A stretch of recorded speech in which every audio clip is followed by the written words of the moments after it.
ibunya. Apabila keluar daripada perut ibunya, mati ia. Anak dalam kandungan, katalah beranak-beranak, lembu apa, katalah binatang yang ada bunting tu, dengan sebab dia sakit beranak, terberanak terus. Kalau sebelum ni memang anak tu masih hidup, tapi bila mak dia disembelih, terberanak, anak mati. Maksudnya mati dengan mati mak boleh makan. Pasal mati tu mati mak, mati anak. Tapi kalau anak tu dalam perut dah mati, untuk mak kena sembelih. Sembelih mak terberanak, tapi anak keluar mati. Pasal apa? Pasal memang dah mati. Tu makan. Dia mesti ambil dobit tu lagi betul lah. Tentang nak tengok halal haram dia, binatang yang ada dalam kandungan. Pasal dobit dalam kandungan, kalau memang anak hidup, sembelih mak, matilah anak, mati mak, mati anak, tu halal. Dia punya dobit asasnya tu. Jadi kalau dah mati dalam perut, betul sembelih mak, walaupun mak mati tapi anak dah mati dulu, bangkai. Ataupun sembelih mak mati, anak tak mati lagi, gerak-gerak kuat, bangkai. Kalau tak disembelih, kena robek, ambil anak sembelih. Ataupun katalah macam ni, sembelih mak, dia tengok anak nak keluar lah, keluar kepala, macam mana? Dia tengok mati mak, mati anak, halal. Pasal apa? Pasal mati mak, mati anak. Walaupun anak tu nak keluar, kalau ikut dalam kitab, dah duk telah sikit tadi, dia kata kalau keluar kepala sekalipun, memang kalau beranak keluar kepala dulu, kan keluar kaki dulu lah, keluar kepala dulu. Bila keluar kepala, sampai tahap boleh sembelih sekalipun, selagi tak keluar bercerai habis, tak ada taklif untuk sembelih. Jadi bila keluar sekerat, dia tak jam, mak mati, betul, anak pun mati, halal. Pasal apa? Mati anak dengan sebab mati mak, itu dobit dia. Kalau anak mati dengan sebab mati mak, sembelih anak. Zakatul janin, zakatul ummi. Zakat sembelihan, zakat apa? Sembelihan binatang yang dalam kandungan adalah sembelihan ibu dia. Macam mana ibu dia tersembelih, macam itulah hukum anak tersembelih. Dia tak dobit tadi. Itu kot, itu ayat yang dia nak sebut tentang kata binatang yang disembelih ibu apabila keluar daripada perut ibunya, mati ia dengan disembelihkan ibunya, tiada sebab yang lain, maka anak itu adalah halal untuk dimakan. Baik, alasan sikit dia beri kerana sembelihan pada sembelihan ibunya. Maksudnya sembelihan janin itu, sembelihan anak dalam kandungan binatang ini adalah pada sembelihan ibunya, di sembelihan ibu. Jadi sembelih ibu, ibu mati, anak mati, halal.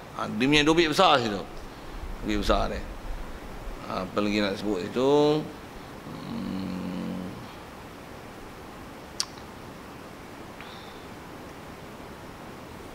Tentu tu, kalau ada soal tentang masalah janin dalam kandungan.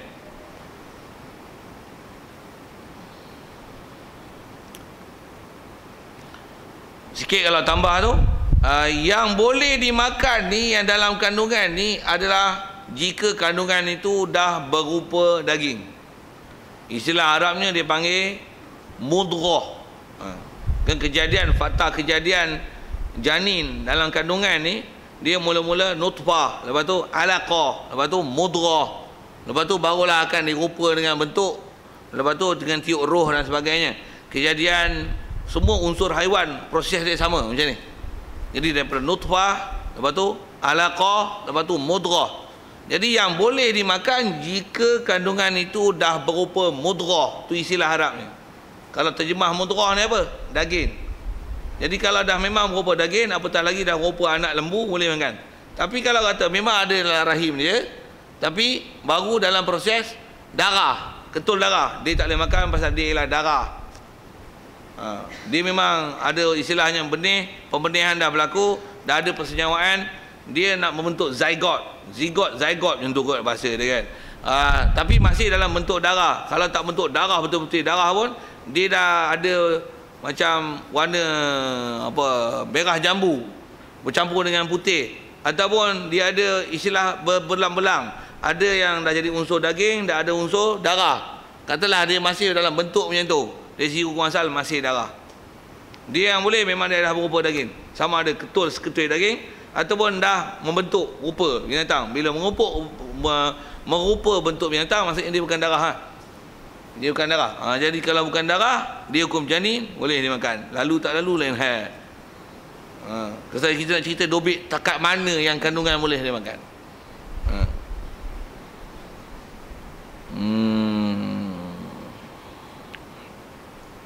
Baik, sikit situ adalah tambahan lah daripada apa kita baca.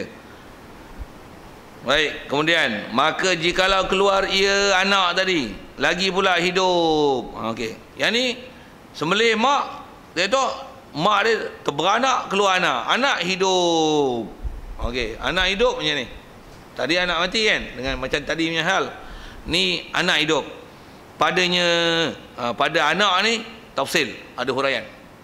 Istilah tafsil ni huraian. Huraian kena tengok. Dia ada dobit, nak kena lihat. Kata jika padanya hayat mazbuh halal dengan tiada sembelih, dan jika hayat mustaqirah maka tiada dapat tiada daripada disembelihkan dia. Dua keadaan nak kena tengok. Jadi kalau sembelih mak dia tengok terberanak keluar anak. Kalau anak tu mati hak tadi ya. Boleh faham kan? Pasal apa? Mak mati, anak mati. Selesai. Beranak, anak tu masih hidup. Dobit dia hidup yang ni. Hidup tu dipanggil, ada dua istilah disebut tu. Ada dipanggil hayah mazbuh, ada hayah mustaqirah. Ada kitab kadang-kadang disebut hayah mazbuhah. Mazbuhah ada same meaning lah. Cuma ada muannats muzakkar situ. Macam mana pun asal terjemah, hayat maksudnya hidup, mazbuhah disembelih. So asal terjemah. Hayah mustaqirah, hayat maksudnya hidup, mustaqirah maksudnya tetap. Itu terjemah bahasa je. Macam mana pun dobit fiqh, istilah hayah mazbuhah maksudnya dia hidup tapi hidup dengan tidak ada gerak ikhtiar. Itu hayah mazbuhah. Kalau hayah mustaqirah maksudnya dia hidup dengan ada gerak ikhtiar. Gerak ikhtiar ni antara sebahagian ulama mendobitkan dia macam mana nak kenal dia ada gerak ikhtiar, gerak tak ikhtiar. Antara kaedah mudah tengok dalam bab nama mazbuhah dan mustaqirah ni adalah dengan bergerak kuat. Kalau anak tu keluar mengelupur, macam mana? Sembelih. Pasal bergerak kuat tu adalah menunjukkan dia hayah mustaqirah. Istilahnya hayah mustaqirah. Maksudnya dia adalah gerak dengan ikhtiar dia. Cuma mengelupur tu bukan sebab dia bukan kena sembelih kan. Sebenarnya mak dia bila dia keluar, dia berdiri anak tu. Tak apa, dia bernafas. Bergerak pun gerejang kaki atau seumpamanya lah kan. Kalau mengelupur tu macam kena sembelih ya, tak apa-apa, praktikal punya contoh tu kan. Contoh tu tak live lah, macam cerita bodoh je. Kita bagi tak bodoh sikit. Okey. Beranak-beranak, lembu keluar. Anak lembu bunyi, anak kebor bunyi. Macam mana? Pula tu mengejang-mengejang kaki. Jadi ada istilah gerak kuat lah tu. Sembelih. Tak sembelih bangkai. Pasal apa? Istilahnya hayah mustaqirah. Kalau kata keluar-keluar, tak sembelih pun mati lah. Macam mana? Namanya hayah mazbuhah halal. Jadi hukum macam mati ya. Itu kaedah. Kalau beranak-beranak, sembelih-sembelih, beranak, hidup. Okey, itu dobit dia. Tentu soalan kalau ada. Boleh. Rasa boleh faham tu tak susah mana. Dan bangkai anak Adam suci ia, demikian lagi bulunya dan tulangnya. Baik. Bangkai anak Adam suci ia. Dah sebut bangkai, dia ke anak Adam lagi. Anak Adam ni apa? Kita lah weh. Maksudnya manusia mati ya. Cuma dia guna bahasa bangkai. Memanglah bangkai siapa? Bila ada manusia kena sembelih lah. Kok cerita kat Syria apa kena sembelih tu lah. Mana ada kita mati kena sembelih? Untuk bangkai lah. Bangkai lah pasal tak ada sembelihan syarak. Macam mana pun najis tak kita? Tak najis. Itu yang bangkai, maksudnya kita ni bila mati atas nama bangkai lah mayat, anak Adam suci ya. Suci ya. Jadi kita pegang mayat, ada orang mati, orang soleh, kita kucup dia dan sebagainya, nak kena basuh ke tangan, nak basuh mulut dia pasal kita kucup, atau seumpamanya nak ambil tabaruk daripada orang soleh, tak payah. Pasal apa? Bukan najis. Nak sebut tentulah. Itu kalau mayat dia. Begitu juga kata dia, bulunya dan tulangnya.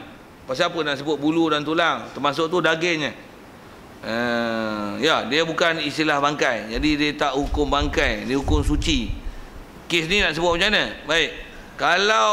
Kalau bukan anak Adam, ada hukum yang macam ni, kena faham sikit.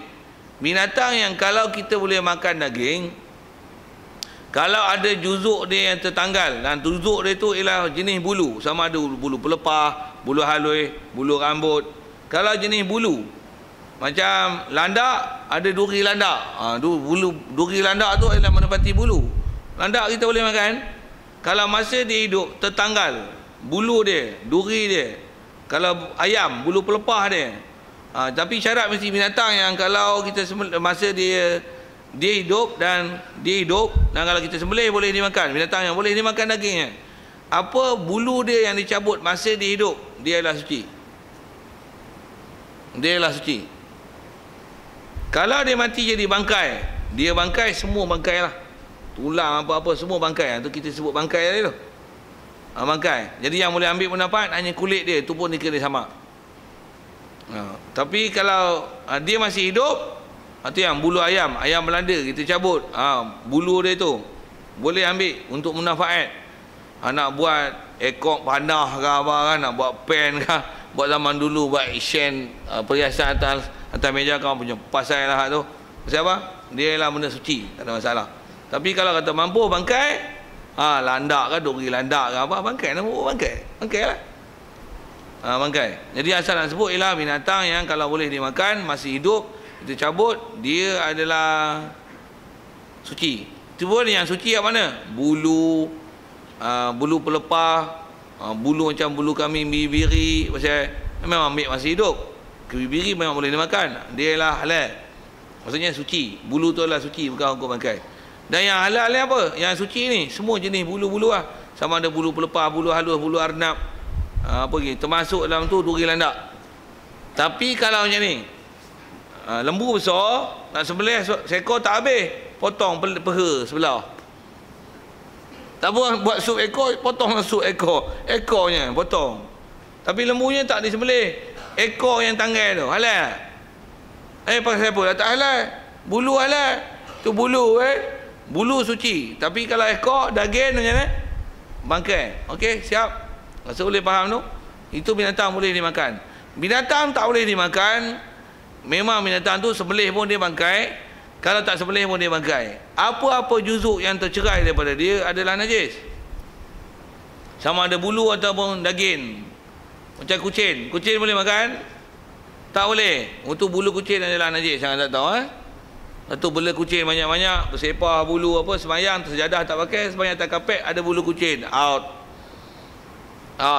Pasal walaupun kucing tu binatang suci, tapi kita tak boleh makan kucing. Bulu kucing adalah najis. Jangan tak tahu. Bulu kucing adalah najis. Musim hujan, kekatu mana boleh kita makan. Jadi sayap kekatu adalah najis. Dia adalah hukum bangkai. Nak sebut tentang hukum tu, nak bagi hukum bangkai tu. Okey. Asal nak sebut ialah binatang yang tak boleh makan, apa yang tercerai pada dia adalah bangkai. Sama ada bulu ataupun daging, ataupun apa-apa saja yang tercerai pada dia. Itu yang kekatu, sayap, apa lagi yang ada cerai-cerai tu. Tapi binatang tak boleh makan. Bangkai tu kucing, bulu kucing adalah bangkai. Kita kadang jijik orang bela anjing, beli kereta orang bela anjing. Rupanya kita bela kucing sama aja bangkai tu, hukum bangkai tu. Cuma yang tu murah lazah. Yang ni tetap hukum ni hukum bangkai. Itu adalah kucing binatang suci. Tak apa suci. Tak. Kucing binatang tak boleh makan. Dia tak serupa dengan bulu arnab. Kita bela arnab dalam rumah, bulu arnab bersepah katalah itu. Tapi tak ada orang bela gitu rupanya. Bulu tikus najis. Pasal tikus tak boleh dimakan. Bulu tikus bersepah adalah bangkai. Dia adalah bangkai. Bagi faham cerita bangkai tu. Saya nak cerita situ pasal apa? Pasal dia sebut tentang anak Adam ni. Yang dia kata anak Adam ni, bulu dia dan tulangnya adalah suci. Kita boleh dimakan tak kita? Okey. Kadang potong janggut, potong misai, cukur rambut, bangkai rambut. Rambut tu bangkai. Ya dah. Pasal apa? Pasal bangkai anak Adam adalah suci. Kuku potong, bangkai. Ya dah. Cuma boleh buat sup tak? Okey, buat sup. Okey, sikit perangai orang Melayu yang kena betulkan sikit. Kita kadang masak nasi apa-apa orang perempuan, kita tu orang perempuan lah biasanya dia buat khidmat kat dapur banyak kan. Kemudian adalah gulai apa kadang masuk rambut. Ada orang jantan yang panggil bekeng ni tau. Dia duduk rambut. Ambil lempar. Buang pasal apa? Najis. Macam suami apa tu? Bodoh, bagus. Orang tak pandai. Saya setuju dengan tu. Pasal apa bodoh? Lah, bukan najis. Rambut dia bukan bangkai. Pasal dia anak Adam lah. Esok misai kau jatuh kan, tu habis kau buang kan. Batal lah. Dah, dia bukan pasal dia nak sebut dia bukan najis dan bukan bangkai. Dia bukan bangkai. Tapi jangan buat gula lah. Begitu juga kalau kata ada orang kena kencing manis, tu kena potong kaki. Kaki dia macam mana? Suci. Pasal apa? Bangkai nak Adam tak najis. Itulah. Jadi kita basuh. Betul kena sembahyang mayat lah kaki dia. Sembahyang mayat ialah dengan mati weh, bukan dengan kaki. Lagi 2 kali sembahyang mayat. Kaki dia kena sembahyang dulu, betul dia mati sembahyang sekali lagi. Tak payahlah. Dia kalau kaki boleh sembahyang mayat, kaki mana? Mati jatuh kapal terbang MH34. Pasal 17 dah mati lah. Ni kali 2 kan, kali kedua. 17 kali 17 34 lah. Tak faham sudah saya punya style macam tu. Cari jumpa kaki je boleh sembahyang. Pasal pula tadi kaki tak boleh sembahyang, ni kaki boleh sembahyang. Ini kaki orang dah mati. Itu je juzuk yang dia jumpa. Kaki ke tangan ke telinga ke, anu je ke, jumpa anu je. Betul. Sorry kalau saya sebut tu. Saya nak sebut apa yang boleh digunakan. Bila ada juzuk dia, boleh diselenggarakan, sah untuk disembahyang mayat ada dia. Kalau mati tak ada juzuk apa, teruzur untuk sembahyang. Pasal syarat sembahyang mestilah ada sekurang-kurangnya walaupun satu juzuk daripada dia dapat untuk disucikan, dimandikan. Maksudnya walaupun mandi itu kaki je, tangan je, anunya je. Dan memang tengok DNA dia memang dia punya. Sah untuk disembahyang jenazah ke dia. Walaupun duduk depan tu kaki je. Kaki je, sah. Tapi kalau potong kencing manis, kaki jangan duduk sembahyang. Macam doa orang mati kawan tu cepat. Okey, rasa saya menyambil tu macam mana pun nak sebut. Tu yang bulu dia, tulang dia, dekat kaki dia yang tercerai. Ataupun anak masuk jawi, potong hak kuluk tu kan. Potong kata dia, bapak ni kulit pakai. Dia bukan najis. Itulah. Cuma buat apa tu? Buat kasam. Tak je saya boleh buat bodoh. Tak nak lah weh. Itu je. Okey, rasanya saja sebut tu pasal nak selesaikan tentang masalah anak Adam. Kalau Quran, ulama sebut selalunya ayat Quran ini mendalilkan apa yang kita bicara. Apa dia? Walaqad karramna bani Adam.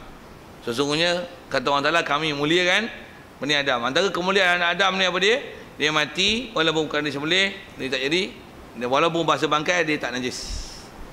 Dia tak najis. Macam mana pun sikit soalan fiqah macam ni.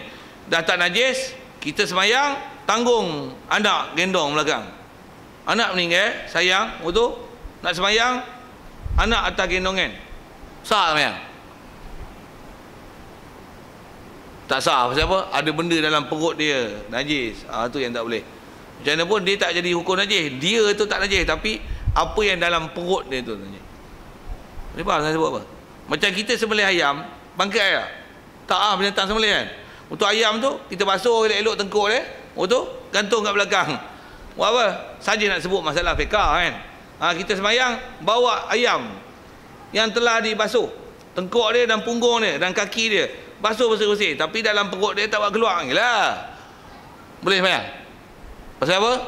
Menanggung binatang yang walaupun dia halal, dah sembelih, dia bukan bangkai, tapi dalam perut dia ada najis. Bahasa mudahnya ni, fik yang sama. Kita sembahyang, ambil ikan bilis seekor, ikan bilis yang full set, full set faham? Sampai kepala lah ada, maksudnya dengan perut-perut dia tu. Masuk kan? Allahu Akbar. Ui, sembahyang dengan ikan bilis saja, contoh. Sah sembahyang? Tak sah. Memang dia bangkai yang boleh dimakan, tapi tak sah sembahyang. Pasal apa? Ada najis mafil jauh dalam perut dia. Pasal ada dalam perut bilis tu, yang tu dalam najis. Walaupun dia maafkan dalam mak makan, tapi buat sembahyang tak boleh. Sikit babak macam tu. Pasal nak habiskan saja, sekadar nak sebut. Mana ada najis yang maaf tak maaf, khususnya bawa gendong budak dia.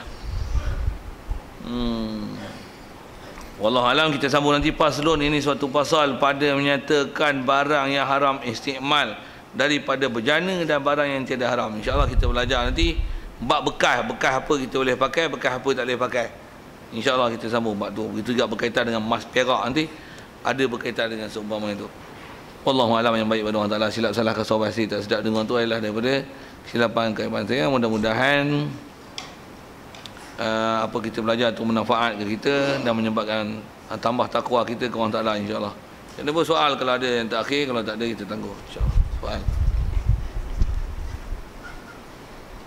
A'udzubillahi minasyaitonirrajim. Bismillahirrahmanirrahim. Allahumma nawwir qulubana min nur hidayatika kama nawwartal arda min nur syamsika wa lana abada bi rahmatika ya arhamar rahimin. Warzuqna fahman nabiyyin wa hifdzal mursalin wa ilhamal malaikatil muqarrabin wa sallim tasliman ala jamil anbiya'i wal mursalin. Walhamdulillahirabbil alamin. Assalamualaikum warahmatullahi wabarakatuh.